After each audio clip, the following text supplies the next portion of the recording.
Hello everyone, कैसे हैं सभी। और मैं आप सबका स्वागत करता हूं उज्ज्वल सर फिजिक्स पर। और बात करते हैं यार, आज आगे पढ़ते हैं मज़े के साथ। आप जैसे कि मेहनत कर रहे हैं, कंटिन्यूसली एफर्ट करते रहें, पढ़ते रहें। आओ चलो देखते हैं। तो यार एक रिलेशनशिप पहले आज सीखें कि एक्सियल लाइन और इक्वेटोरियल लाइन का रिलेशनशिप, ठीक है। तो आपको ये रेशियो याद होनी चाहिए। तो ई इक्वेटोरियल लाइन जो हमारी, हम देखते हैं यार एक बार रिलेशनशिप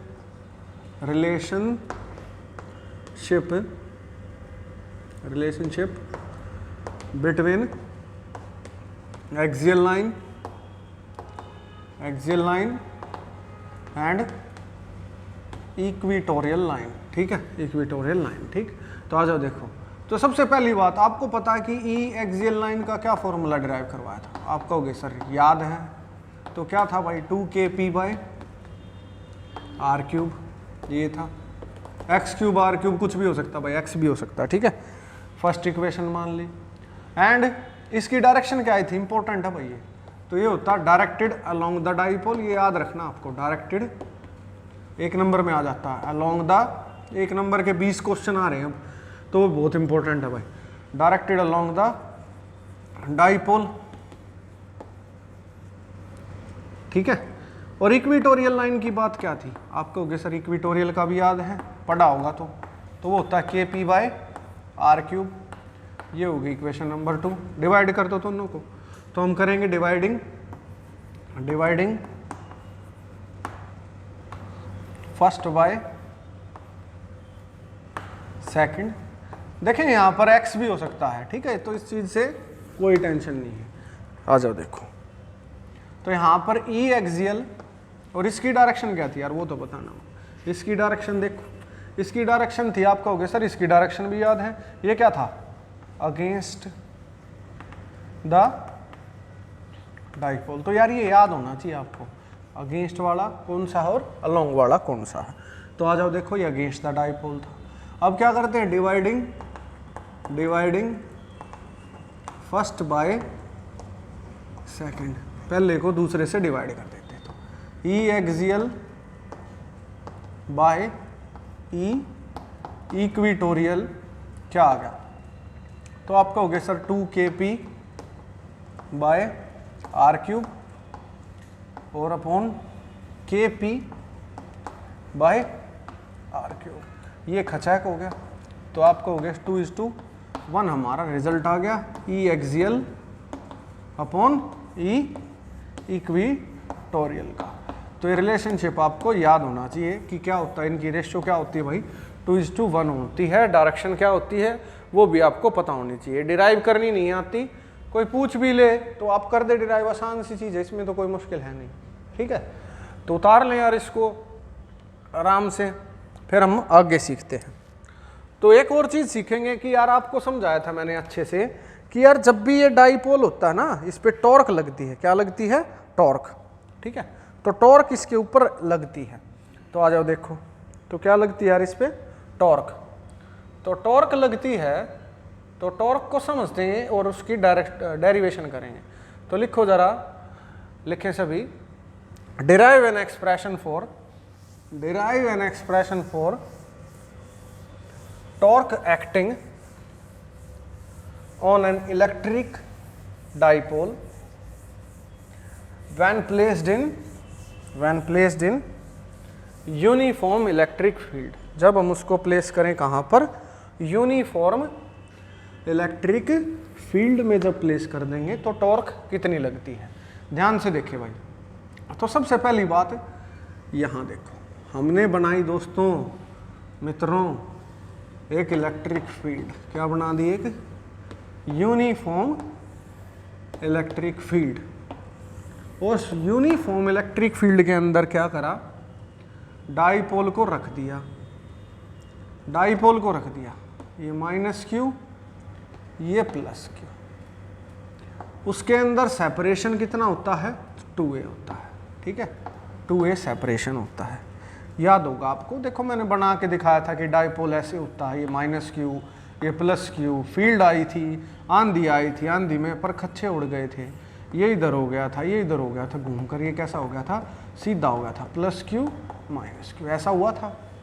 ओके, अब देखो हमने मान लिया कि यार ये कोई एंगल थीटा फील्ड के साथ बना रहा है, ठीक है, कोई फील्ड के साथ इसका थीटा एंगल फॉर्म हो रहा है, ढंग से समझें। तो यहाँ देखो, यहाँ पर इलेक्ट्रिक फील्ड क्या होती है? इलेक्ट्रिक फील्ड वो होती है जिसके ऊपर एक टेस्ट पॉजिटिव चार्ज मूव करता है, if it is free to do so. तो electric field lines are the lines along which a test positive charge move if it is free to do so।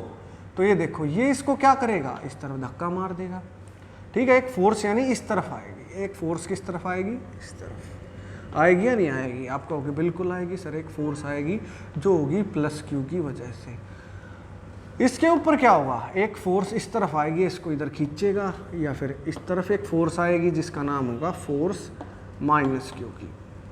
जब भी आप नलका खोलते हैं या गाड़ी का स्टीयरिंग मोड़ते हैं, ये गाड़ी का स्टीयरिंग है दोस्तों, ठीक है, कार है और कार का क्या है?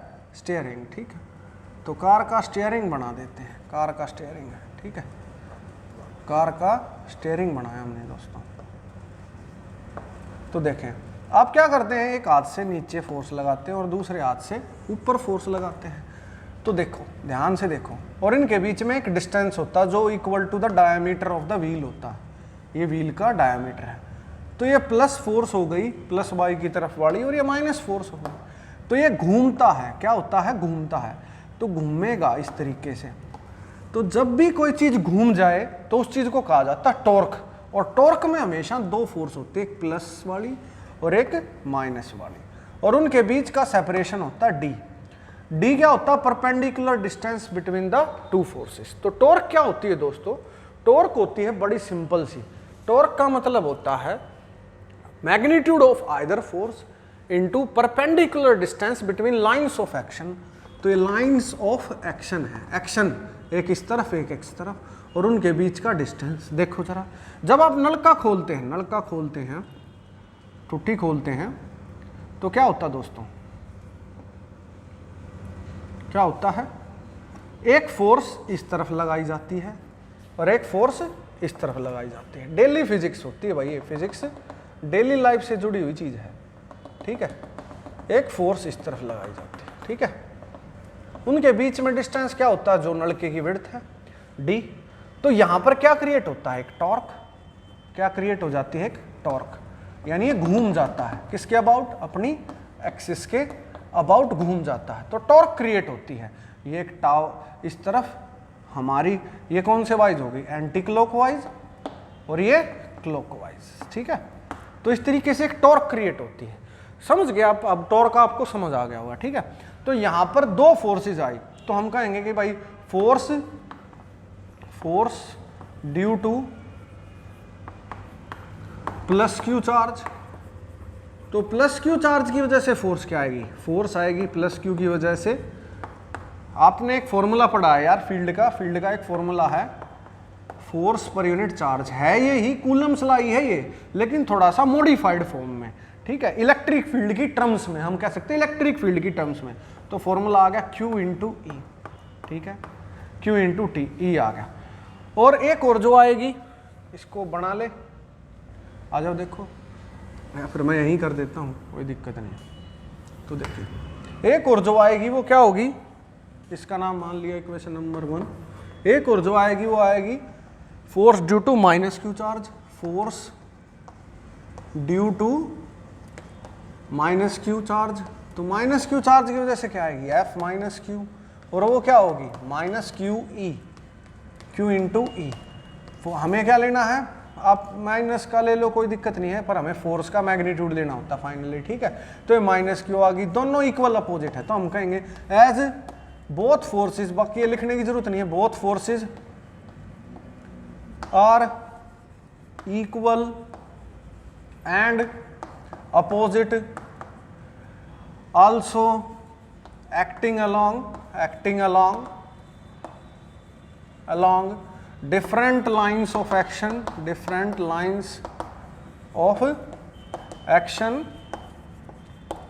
thus they will constitute a torque। क्या constitute होगी यार? एक टॉर्क कंस्टिट्यूट होगी। टॉर्क क्या होती है? Magnitude of either force and separation between them. तो सेपरेशन बिटवीन देम अभी हमें पता नहीं, तो हम यहां पर लिख देते हैं, हम लिख देते हैं perpendicular distance between lines of action, lines of action. तो परपेंडिकुलर डिस्टेंस किसके बीच का यार? लाइंस ऑफ एक्शन के बीच का। आ जाओ समझे। तो यहां से फाइनली क्या फॉर्मूला हमारा डेवलप हो रहा है? आप कहोगे सर टॉर्क का फॉर्मूला डेवलप हो रहा है, फोर्स तो कोई सी भी ले लो, प्लस की लो या माइनस की, आनी यही है, तो हमने ले ली प्लस क्यू ई, और उनके बीच का परपेंडिकुलर डिस्टेंस और पता लग जाए तो मजा आ जाए। तो परपेंडिकुलर डिस्टेंस भी पता करेंगे यार। देखो ध्यान दे, एक फोर्स इस तरफ आ रही है, एक फोर्स इस तरफ आ रही है, ढंग से बना देते हैं इनको। एक फोर्स इस तरफ आई, एक फोर्स इस तरफ आई, इसके पैरेलल में कितने भी वेक्टर बना सकता हूं, माइनस का। उनके बीच की परपेंडिकुलर दूरी तो यही हुई ना, लाइंस ऑफ एक्शन, लाइन, यही परपेंडिकुलर दूरी हुई। ये हमारा A है, ये B है, तो ये क्या हुआ N। तो BN क्या हुआ? उनके बीच का परपेंडिकुलर डिस्टेंस। तो that is the perpendicular distance. तो आप कहोगे कि सर टॉर्क का फॉर्मूला पता लगने ही वाला है, तो आ जाओ देखें, प्लस क्यू इंटू BN। अब यार ये BN तो सब में अलग होगा, फॉर्मूला भरोसे लायक ही नहीं है, भरोसा तो आना चाहिए ना फॉर्मूले में। तो अगर BN का रिश्ता 2A के साथ बन जाए और साथ में थीटा भी आ जाए तो मजा आ जाए। तो यार BN क्या है इस ट्रायंगल में? BN आप कहोगे कि सर BN तो परपेंडिकुलर है और ये क्या है? हाइपोटेन्यूज। तो परपेंडिकुलर और हाइपोटेन्यूज का एक ही रिश्ता होता है प्यारे दोस्तों, वो होता साइन थीटा, और वो होता परपेंडिकुलर अपॉन हाइपोटेन्यूज। परपेंडिकुलर है BN और हाइपोटेन्यूज है 2A। तो प्यारे दोस्तों BN आ गया 2A साइन थीटा। अगर साइन थीटा नहीं आता तो गलत हो जाता, क्योंकि टॉर्क बिना साइन के नहीं होती, क्रॉस प्रोडक्ट होता है। ये आपने 11th में पढ़ा है, मैं इसको भी समझा दूंगा, पर आने वाले समय में समझा दूंगा कभी, ठीक है। QE और इंटू 2A साइन थीटा, ठीक है, अभी भी बता दूंगा। ये क्या है? P into 2A। आप कहोगे सर जानी पहचानी चीज, रट तो ली हमने ये। आप कहोगे sir dipole moment, Q into 2A। तो Q इंटू 2A क्या आ गया प्यारे दोस्तों? ये आ गया डाइपोल मोमेंट P, और E इलेक्ट्रिक फील्ड। वैसे वेक्टर साइन नहीं आएगा भाई अभी, ठीक है, PE क्योंकि साइन लिखा हुआ है, साइन थीटा, ठीक है। तो ये हमारी टॉर्क डेवलप हो गई, ठीक है। टॉर्क का फॉर्मूला आया PE साइन थीटा। अब यार हमें इसको स्टेबल अनस्टेबल इक्विलिब्रियम में रख के देखना पड़ेगा, ठीक है। तो हम इसके केस बनाते हैं एक बार। टॉर्क आ गई PE साइन थीटा, ठीक है। तो यहां देखो, इसको मिटा देते हैं, आ जाओ देखो। टॉर्क ये 3 नंबर में आती है भाई डेरिवेशन, आपको आनी चाहिए, ये बहुत फ्रीक्वेंट डेरिवेशन है जो CBSE में या किसी भी गवर्नमेंट नहीं यार, किसी भी तरीके के एग्जाम में पूछी जाती है। आ जाओ देखो, फॉर्मूला याद होना चाहिए, यूज होता है ये वाला फॉर्मूला। तो यहाँ देखें, अब केस देखते हैं इसके। तो केस देखो, dipole in stable equilibrium. Stable हो मतलब, तो अगर डाइपोल स्टेबल है तो स्टेबल कैसे होगा? ये रही भाई हमारी इलेक्ट्रिक फील्ड बना दी यार हमने, और उसके अंदर रख दिया हमने डाइपोल को। स्टेबल मतलब जब मतलब कुछ हो ही ना, उसको परेशान ना हो। आपको सिखाया था मैंने, पहले समय खराब कर दिया था, ये +1+1+1। ध्यान दें, अब क्या होगा यार, फील्ड इसका कुछ कर ही नहीं पाएगी, ऑलरेडी स्टेबल है। डाइपोल की डायरेक्शन ये है, देखो अलाइन हुए थे ना, ऐसे थे डाइपोल, -Q +Q, फील्ड लगी, इधर आया, मुड़कर कैसे हो गए थे? ऐसे हो गए थे, स्टेबल हो गए थे। तो जब डाइपोल की डायरेक्शन, डाइपोल मोमेंट की डायरेक्शन फील्ड की डायरेक्शन में, तो उसे कहते हैं कौन सा इक्विलिब्रियम? Stable equilibrium. यहां पर थीटा कितना होता है प्यारे दोस्तों? 0 डिग्री। तो हमें पता साइन 0 पर कितना होता है? 0। तो हमारी टॉर्क क्या आ जाएगी स्टेबल इक्विलिब्रियम में? आप कहोगे सर PE साइन 0 पर कितना होता है? 0। तो टॉर्क लगेगी ही नहीं, क्योंकि वो स्टेबल है ऑलरेडी। टॉर्क नहीं लगेगी, वो स्टेबल है, तो स्टेबल हो गया। क्या अनस्टेबल में लगेगी? नहीं, अनस्टेबल में भी नहीं लगेगी। तो केस 2 देख लो, case 2 unstable equilibrium. Unstable equilibrium की बात करते हैं प्यारे दोस्तों। तो अनस्टेबल इक्विलिब्रियम को समझ लो। अनस्टेबल इक्विलिब्रियम में क्या होगा? तो अनस्टेबल इक्विलिब्रियम में मित्रों क्या होगा? हमने ये फील्ड बना दी और फील्ड के अंदर क्या रख दिया? डाइपोल रख दिया। अनस्टेबल मतलब उल्टा बिल्कुल, प्लस क्यू माइनस क्यू, तो ये इधर होगा, ठीक है। डाइपोल की डायरेक्शन क्या होगी? अगेंस्ट, तब भी कोई असर नहीं पड़ेगा, घूमेगा नहीं वो, क्योंकि फील्ड हमारी, फोर्सेस हमारी कैंसिल हो जाएंगी। तो यहाँ पर थीटा कितना आएगा? 180 डिग्री, घूमेगा नहीं भाई इस केस में भी, ठीक है। तो कितना आ जाएगा? 180 डिग्री, क्योंकि फील्ड की डायरेक्शन, इलेक्ट्रिक फील्ड इस तरफ है और डाइपोल मोमेंट इस तरफ है। तो एक इस तरफ हो और एक इस तरफ हो, तो थीटा कितना हो जाता है? आपको कहोगे सर 180 हो जाता है, ये लिखा हुआ। तो इलेक्ट्रिक फील्ड की वैल्यू क्या आ गई? अगेन साइन 180 पर भी क्या होता है? पीई साइन 180 पर भी कितना होता है? साइन 180 पर भी कितना होता है? 0। तो इलेक्ट्रिक फील्ड अनस्टेबल और स्टेबल में 0 होती है डाइपोल के केस में। एक चीज रह गई यार, जो लास्ट चीज है भाई हमारी, केस नंबर 3। केस नंबर 3 में क्या है यार? केस नंबर 3 की अगर बात करें तो उसमें क्या होगा दोस्तों?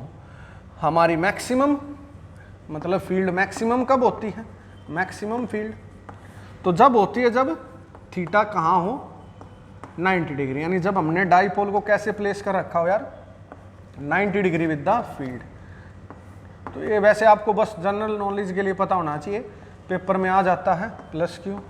तो एंगल कितना आ गया? 90 डिग्री का एंगल आ गया। तो हमारी यहाँ पर टॉर्क की वैल्यू कितनी आ गई यार? टॉर्क तो आपको हो गया सर पीई साइन 90, और साइन 90 पर कितना होता है? 1। तो टॉर्क आ गई प्यारे दोस्तों पीई, यानी मैक्सिमम। तो ये आपको पता होना चाहिए स्टेबल अनस्टेबल इक्विलिब्रियम का केस, ठीक है। अच्छा, तो ये आपको अच्छे से समझ आ गया ढंग से, कोई दिक्कत नहीं इसमें। मजे से पढ़ाई करो यार, ठीक है, एंजॉय करो। आओ एक चीज और बता देता हूं इसमें कि ये क्रॉस प्रोडक्ट है। क्रॉस प्रोडक्ट का मतलब क्या होता है? यहां देखो,